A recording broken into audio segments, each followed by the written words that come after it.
ఓం శ్రీ మాత్రే నమః. Welcome to my channel. ఇదేనండి మేమున్న హోటల్ పశుపతినాథ్ ప్లాజా. ఈ ఎదురుగా కనిపిస్తున్న బిల్డింగ్ ఇంకొక హోటల్. ఇక్కడ చుట్టూ హోటల్సే ఉన్నాయండి. ఈ వెనకాల కనిపిస్తున్న షెడ్లో వంటలు చేసుకోవచ్చు. మనతో ఎవరైనా వంట చేసే వాళ్ళు వచ్చినా అక్కడ వంటలు చేసుకొని భోజనాలు చేసుకొని సైట్ సీయింగ్కి వెళ్ళొచ్చు. ఇంకా ఇటు రైట్ సైడ్ పార్కింగ్ ప్లేస్ అన్నమాట. ఇన్ని రోజుల ప్రయాణం కదా, మీలో ఎవరైనా ఎంబడి వంట మనిషిని తెచ్చుకుంటే ఉపయోగపడుతుందని చెప్తున్నానండి ఇన్ఫర్మేషన్. ఈ హోటల్ నుంచి పశుపతినాథ్ ఆలయం వాకబుల్ డిస్టెన్స్లోనే ఉంటుందండి.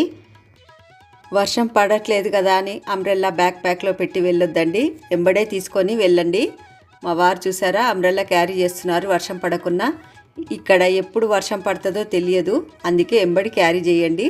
ఇదేనండి బుద్ధా స్తూపాకి వచ్చేసాము. ఇక్కడ టికెట్ తీసుకోవాలి. కాఠ్మండూలో తప్పక సందర్శించవలసిన ప్రదేశాలలో బుద్ధ స్తూప కూడా ఒకటండి. బౌద్ధులకు బుద్ధనాథ్ స్తూప అతి పవిత్రమైన మందిరము. ఇక్కడే టికెట్ కౌంటర్ కూడా ఉంది చూడండి. నేపాల్ మొత్తంలో చాలా చోట్ల ఇలాంటి వివిధ ఆకారాలలో బౌద్ధనాథ్ స్తూపాలు కనిపిస్తుంటాయి. ఇక్కడ చుట్టూ షాప్స్ కూడా ఉన్నాయండి. ఇదేనండి ఎంట్రన్స్ లోపల సైడ్. ఇదేనండి బౌద్ధనాథ్ స్తూప. ఇది నేపాల్లోనే కాదు ప్రపంచం మొత్తంలోనే అతి పెద్ద స్తూప. టికెట్తో పాటు ఈ మాన్యుమెంట్ సైట్ మ్యాప్ చూపిస్తున్నాడండి ఈ టికెట్ అబ్బాయి. అదే వివరిస్తున్నాడు ఎలా వెళ్ళాలని మాకు. 1979వ సంవత్సరంలో ఈ మాన్యుమెంట్ని కూడా యునెస్కో వరల్డ్ హెరిటేజ్ సైట్గా గుర్తించారు. ఈ స్తూప ఎత్తు 36 మీటర్లు, అంటే 118 ఫీట్ అన్నమాట. వెడల్పుగా కూడా చాలా విశాలంగా ఉంది. ఈ చుట్టూ ప్రాంగణం చాలా విశాలమైన ప్రాంగణంలో నిర్మించారు ఈ స్తూపాన్ని. మీరు చూడొచ్చు అంతా చుట్టూ. గౌతమ బుద్ధుని అస్థికల అవశేషాలు ఈ స్తూపా లోపల భద్రపరిచారని అంటారు. అందుకు కూడా ఈ ప్రదేశం బౌద్ధులకు అతి పవిత్రమైనదని అంటారు. ప్రపంచ నలుమూలలలోని బౌద్ధులు ఈ స్తూపా దగ్గరికి వచ్చి ప్రదక్షిణ చేస్తారట. ఈ స్తూపా లోపలికి ఎంట్రీ లేదండి, బౌద్ధ గురువులకు మాత్రమే లోనికి ప్రవేశం ఉందట. ఇక్కడ మఠం, మ్యూజియం మరియు లైబ్రరీ కూడా ఉన్నాయి.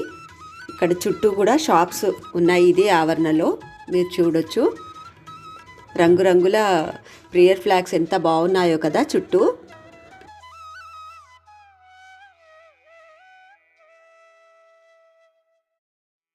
ఇక్కడ ఈ పాత్ చూస్తున్నారు కదా, ఈ పాత్వే పైనే ఇంకా చుట్టూ నడుచుకుంటూ ప్రదక్షిణ చెయ్యాలి.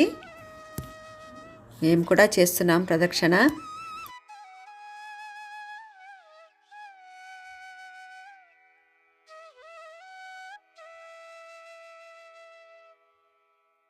ఇక్కడి నేపాలీలు ఈ మాన్యుమెంట్ దగ్గర పూలు సమర్పించి దీపాలు కూడా వెలిగిస్తారు.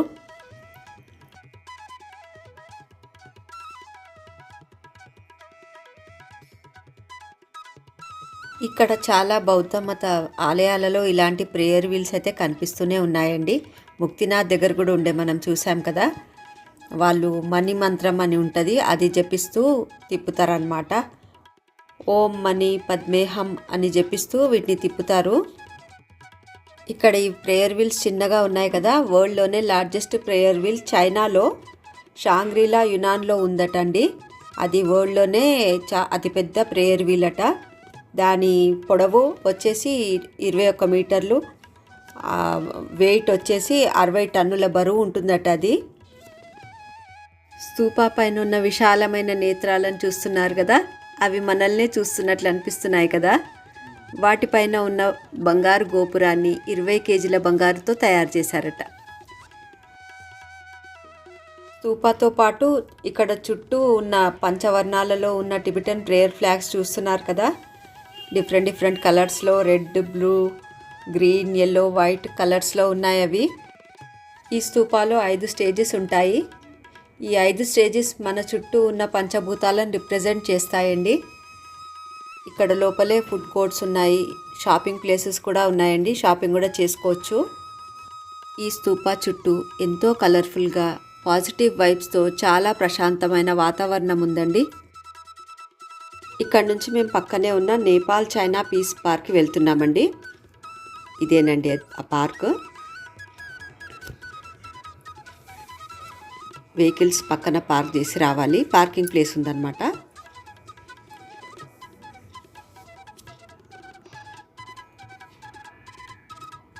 ఇక్కడ చాలా అందమైన గార్డెన్ ఉంది. దీనినే పీస్ పార్క్ అని కూడా అంటారు. ఇది చైనా నేపాల్ ఫ్రెండ్షిప్కి ప్రతీకగా ఉంది ఈ పార్క్. మధ్యలో ఉన్న ఆ స్టాచ్యూ ఇక్కడి బుద్ధిస్ట్ వాళ్ళ గురువు గారిది.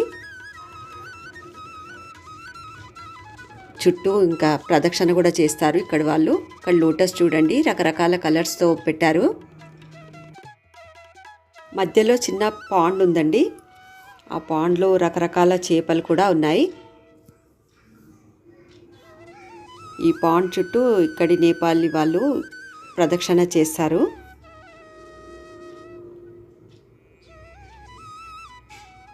ఇక్కడ ఈ ప్రదేశాన్ని కూడా ఇక్కడి బౌద్ధులు ఎంతో పవిత్రంగా భావిస్తారు.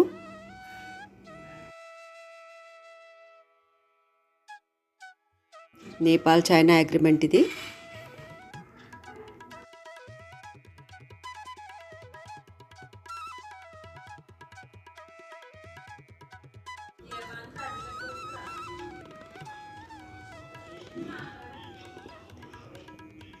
ఎంతో ప్రశాంతమైన వాతావరణం ఉందండి ఇక్కడ.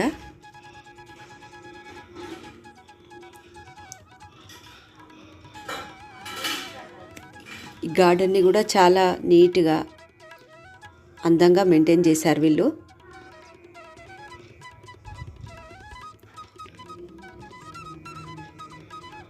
ఇక్కడ చిన్న చిన్న గోపురాలు లాగున్నాయి. ఇక్కడ కూడా వాళ్ళు దీపాలు వెలిగిస్తారు. ఇలా చుట్టూ ప్రదక్షిణ చేస్తున్నారనమాట. ఇక్కడే కూర్చొని వాళ్ళు మెడిటేషన్ కూడా చేస్తుంటారు బౌద్ధులు. ఇక్కడ ఒక పెద్ద ప్రేయర్ వీల్ ఉంది. ఇలాంటివి చాలానే కనిపిస్తున్నాయండి. ప్రతి టెంపుల్కి వెళ్ళిన దగ్గర ఈ ప్రేయర్ వీల్ అయితే కంపల్సరీగా పెట్టారు వాళ్ళు.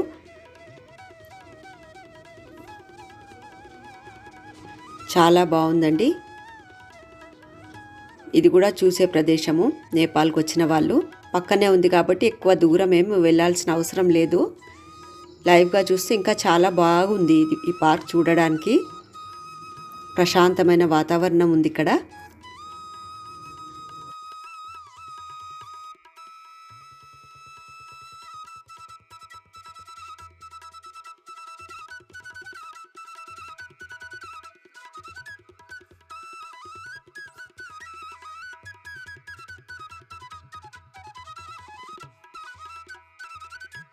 ఇదేనండి గుహేశ్వరి అమ్మవారి శక్తిపీఠం.